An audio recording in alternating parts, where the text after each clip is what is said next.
How goes the family? Welcome back to Larry's Anything Goes. Hopefully you guys are having a great day. It's a beautiful day because we're alive and we're going to get it going. All right, now, subject matter today is the decline of black businesses throughout the United States of America. I'm talking about the subject matter because it's near and dear to my heart, and it's all about business here at Larry's Anything Goes. And I think it's a subject matter that's not really talked about enough outside of everything else. And I think you can't really talk about a community if a community does not have thriving businesses, thriving schools, and thriving banks. That's just my personal opinion. I'm not an economist, but I know those are some of the pinnacle parts of any specific community and whatnot. With the new presidential administration coming in to Washington, D.C., don't care what side you lean on, we don't do politics here. There's going to be a lot of things that the media will talk about, that most of us outside of the pandemic could really care less. Let's just be honest with each other. We could really care less about anything outside of the pandemic and economics. Health and wealth all, coexist with one another. If you're with me, let me know in the comment section. Now, this article that I came across the other day really and truly made me think about a lot of the economic future of not only the United States of America, but the African Americans' future within it all at the same time. The article really went in on the beauty and glory of the National Museum of African American History and Culture in Washington, D.C. area. I myself have not had the pleasure of visiting this great museum, but when the pandemic is over with, I'm definitely going to look forward to it and make it a priority, because the pandemic has taught me one thing. If you want something in this life, go for it. And life is too short to not take any risk and take any advantages of any situation, because, it's become normal to be at home more than anything else now. And we took a lot of things for granted before the pandemic. So that's one thing the pandemic has definitely taught me, is to appreciate my health, because that's my number one wealth, and appreciate being able to just go out and do stuff and enjoy life outside of being on the internet all day. All right, but that's just my personal opinion. All right, now, it's like I said, the article really stated, how the glass displays within the museum featured more than a century of black entrepreneurial triumphs throughout the United States of America. And one of the World War II era mini parachute manufacturing, manufactured by black-owned Pacific Parachute Company, home to one of the nation's first racially integrated production plants. Another displays a giant time clock from the R.H. Boyd Publishing Company, among the earliest firms to print materials for black churches and schools. Although small, the exhibits recalls a now largely forgotten legacy by serving their communities when others wouldn't. Black-owned independent businesses provided avenues of upward mobility for generations of black Americans and supplied critical leadership and financial support for civil rights movement.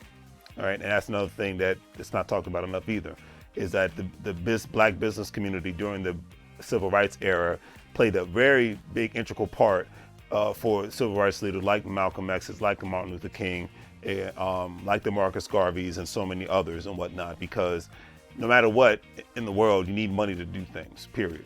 Okay, that's just what it is. And it's like I always say, I have a very, very great deal of respect for my great grandparents and my grandparents' generations.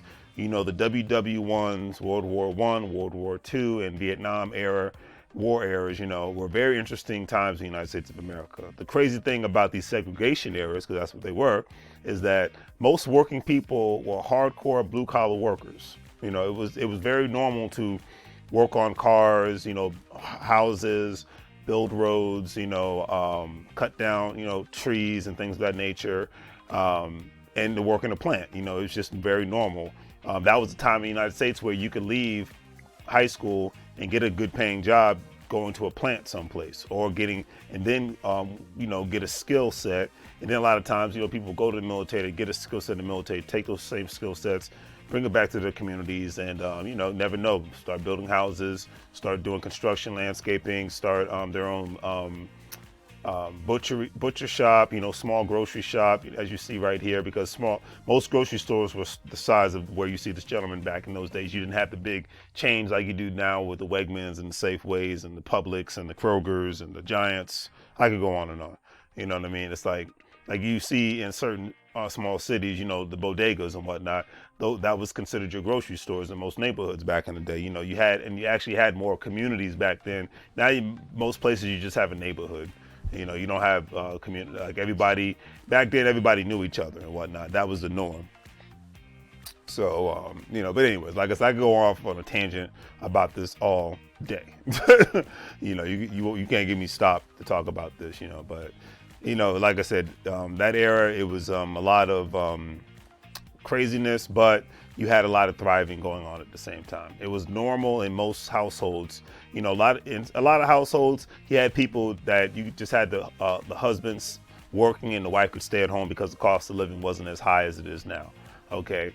But you did have, for the poor working class, it was normal, like you see in a lot of immigrant communities, to have 4 to 5 or 6 different paychecks coming into the home because everybody in the house is contributing in some sort of economic way.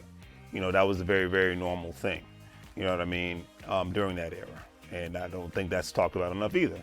And multiple cars were shared, like I see sometimes, people picking each other up from work and they sharing in the gas money. They share each other's cars, people sharing clothes, shoes for a lot of families during that time frame.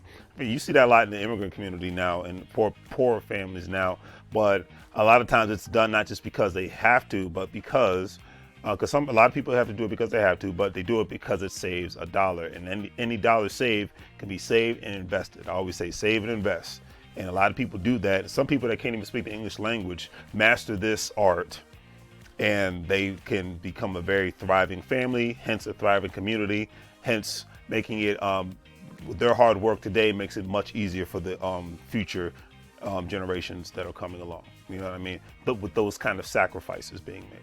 Economic sacrifices, not just physical sacrifices and emotional sacrifices, but economic sacrifices. All right, like I said, I can go on and on about this. But anyways, just like you see within the immigrant communities, like I stated, as the article continued and highlighted how African American community is trying to continue these traditions to this day in regards to trying to have black businesses and thriving black businesses. The article stated that Black Enterprise magazine marked the 44th anniversary of the BE's 100, the magazine's annual ranking of the nation's top 100 Black-owned businesses. At the top of the list stood Worldwide Technology, which since its founding in 1990 has grown into a global firm with more than $7 billion in revenue. And that's not bad. You know what I mean? That's not bad at all.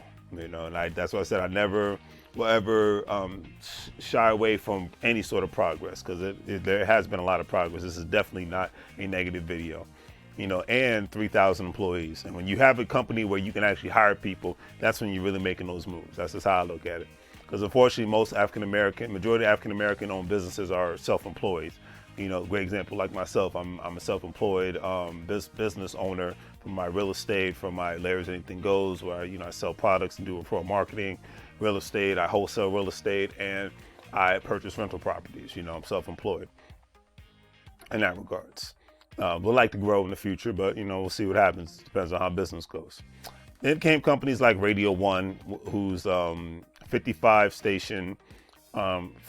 radio station fan out among 16 national markets. The combined revenues of the BE's 100s, which also includes Oprah Winfrey's Harpo Productions, now totals more than $24 billion, a 9-fold increase since 1973, adjusting for inflation. There are a lot of great success stories. Like I said, this is not doom and gloom.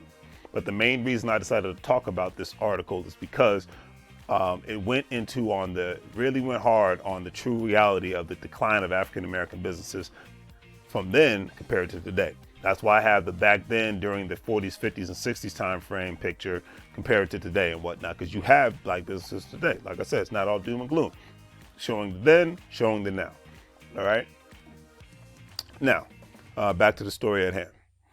One thing the article stated, which I can definitely agree with, is that the last 30 years also have brought the wholesale collapse of black-owned independent businesses and financial institutions that once anchored black communities across the country. In 1985, 60 black-owned banks, 60, were providing financial services to their communities. Today, just 23 remain, only 23. And that's pretty sad. I'm just going to call it like I see it. In 11 states that headquartered black-owned banks in 1994, not a single one is still in business, not a single one. Of the 50 black-owned insurance companies that operated during the 1980s, 50, I can't believe that, because I was born in the 80s. Today, just 2 remain. Over the same period, tens of thousands of black-owned retail establishments have local service companies also have disappeared, having gone out of business or been acquired by larger companies. And because that's another thing to bring into bring back to home. You back during the time frame of the World War I and II eras and Vietnam era, you didn't have as many huge conglomerate corporations back then. Like small family businesses. It was a bigger chunk of them compared to now. Back during those days, especially when it came to grocery stores, when it came to insurance companies, you didn't, and even banks. There were more small community banks compared to then, even compared to now and whatnot. Obviously, you can do your own research on that, but I'm just saying you had more of a wholesome family vibe. Heck, even during that time frame, it was normal for a doctor to come to your house instead of you going to a major hospital. You didn't have these big, huge corporate hospitals back then like you do now. So like I said, different time frame, but things change because, you evolve, you disappear. That's why I said it's not all doom and gloom, but just keeping it real, putting things into perspective. And reflecting these developments, working age black Americans have become far less likely to be their own boss than they were compared into the 1990s. The per capita number of black employers, for example, declined by some 12% just between 1997 and 2014. In my opinion, one of the biggest reasons why this has happened is that for the last 30 years, moving out of the community, not banking and shopping outside of the community has created the destruction of the black businesses. The power of money means so many things, but at the end of the day, who one spends their money with and who one banks with has and will always hold way more power than who one votes for. That's why I said most of us really don't care about the inauguration tomorrow, because we have bigger things to worry about and whatnot. No shot at the current president, no shot at the next president. It's just what it is. If you don't have a great economic future, and if you're not part of an economic group of people that have an economic mindset, a lot of other things are just not going to be on your mind and whatnot. That's just what it is. This kind of education isn't really talked about in most homes in the African American community, and it definitely isn't discussed in the public school system. The role of market concentration in depressing black-owned businesses is also troubling because of the critical role that such enterprises had played in organizing and financing the struggle for the civil rights movement in the civil rights era of the 1950s and 60s. Now the article really went in on 2 major points that I tend to agree with is this. Under a Democratic or Republican president, major corporate mergers cornered certain markets throughout the previous generations, the last 5 to 6 decades.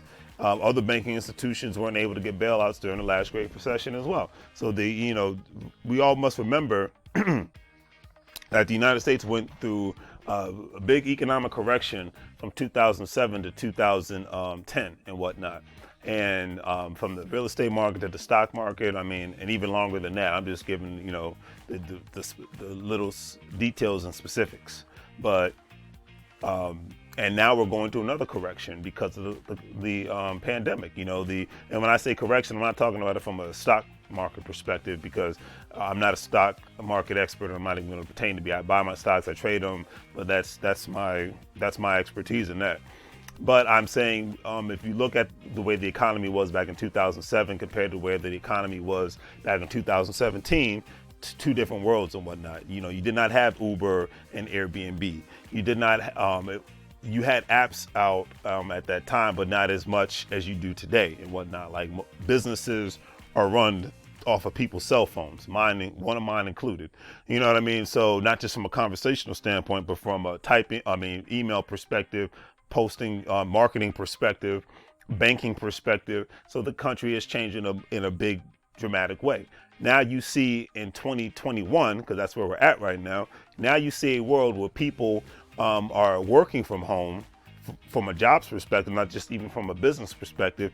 And it is predicted that, you're going to see a huge influx of small family businesses, home-based businesses grow because of the stay-at-home economy.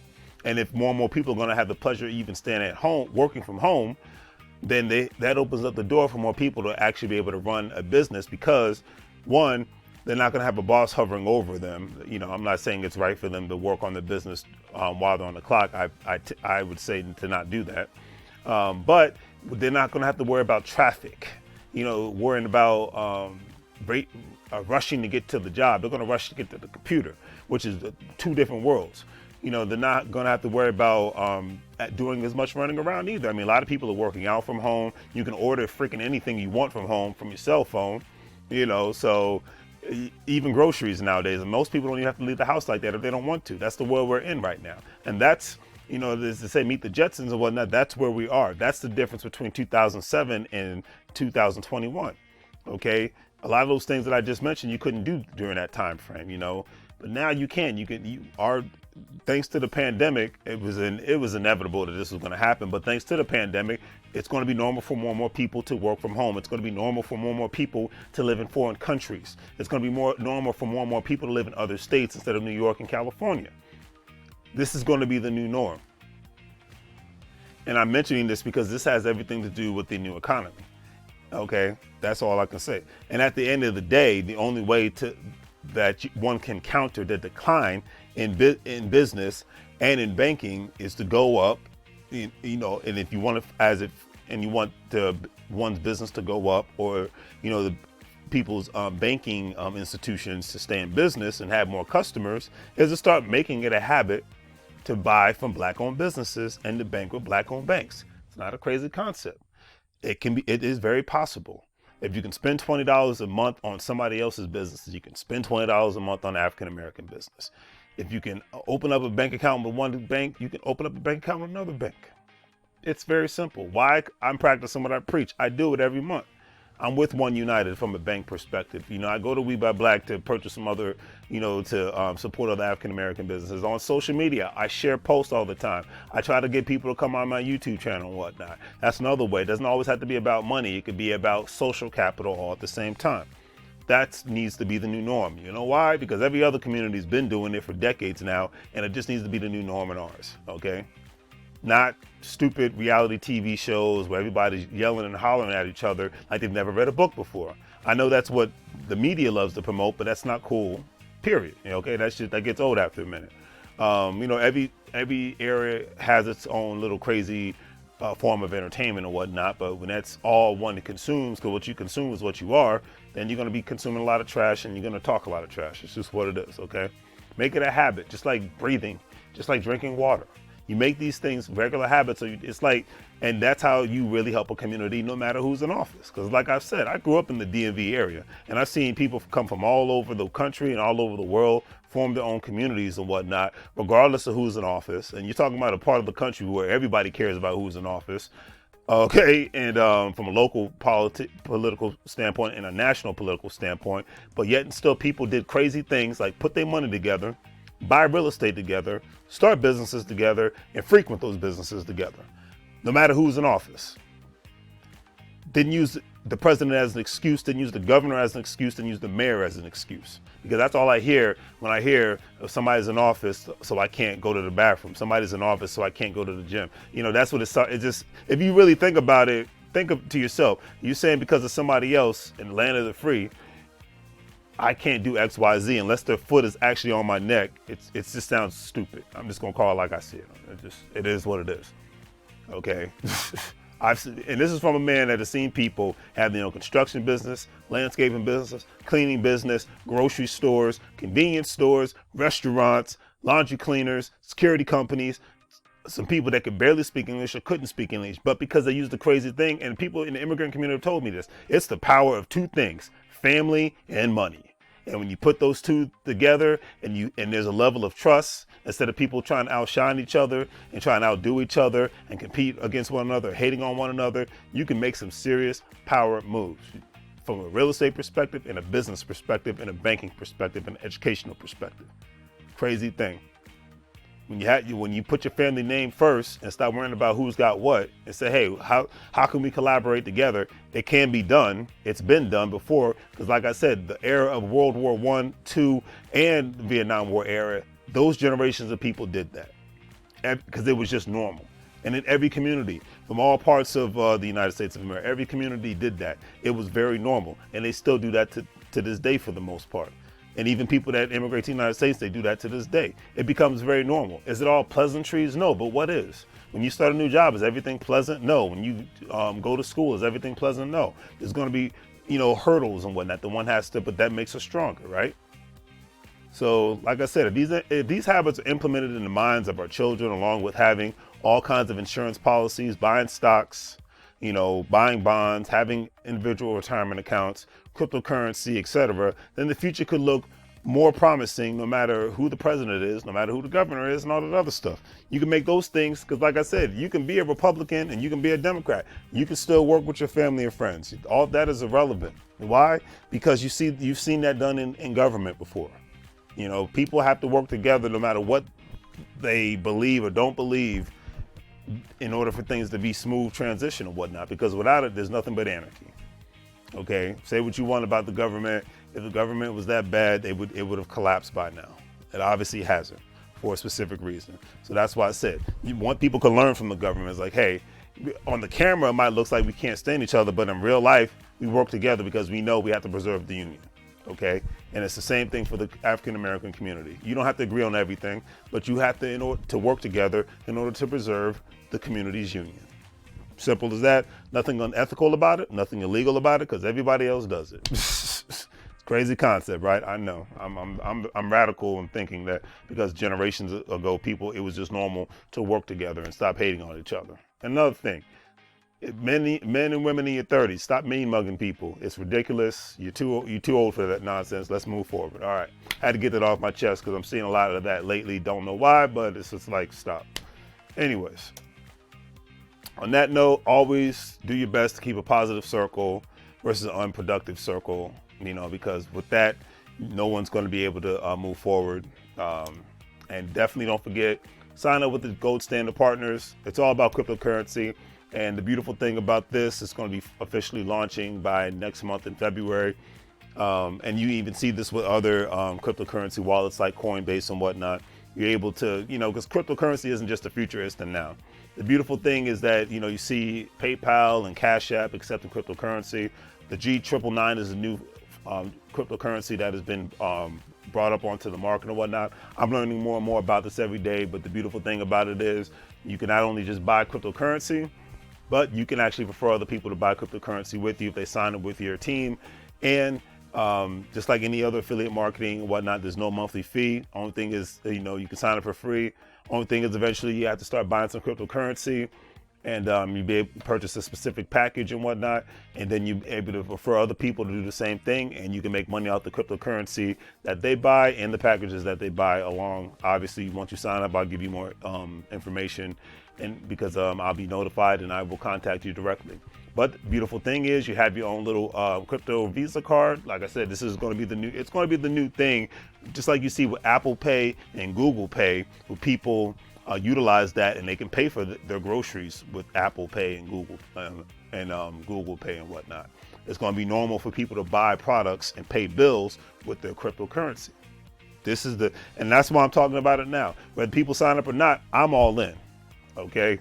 I've been buying cryptocurrency for years. If I can pay my bills with cryptocurrency, why not? If I can buy my groceries and whatnot, any other product with cryptocurrency, why not? So this is just another way of doing it. Sign up. If not, it's all good in the neighborhood. Do the great 3 free things. Like, share, and subscribe. Check out the online store. Don't forget to support your small businesses and whatnot. It's always greatly appreciated. Thank you guys for this, the super chats, and thank you guys for the PayPal and Cash App donations. It's always greatly appreciated. And always remember, you can't get fired if you own a company. It's 2021. It's time for people to own stuff, because remember, and I'm gonna say this until the end of I'm gonna say this till the day I die.